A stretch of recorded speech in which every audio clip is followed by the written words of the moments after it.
খাতায় তার নামটা লিখে দেখাবে, তাই তো? হ্যাঁ, তোমার নামটা কি আগে বলো।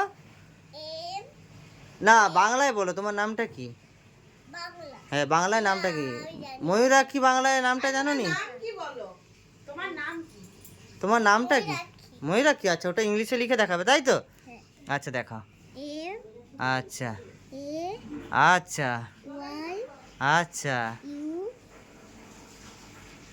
আর hmm A hmm K hmm. X H I. আরে বাবা, দোলই বানানো লিখতে পেরে ময়ূরাক্ষী, তাই তো? গেছি। দোলই বানানো লিখবে। দোলাই টাইটেলটাও লিখতে পারবো? আচ্ছা লিখে দেখাও। ডি আচ্ছা ও আচ্ছা। এন হ্যাঁ এ হ্যাঁ। আই হয়েছে? হ্যাঁ তো, কিন্তু লিখতে পেরেছে। এবার ওটাকে ছোট করে ভালো করে লিখতে হবে, ঠিক আছে? এরকম বড় করে লিখলে তো হবে নি, ছোট করে লিখতে হবে, কেমন? ঠিক আছে, সুন্দর হচ্ছে, খাও তাহলে।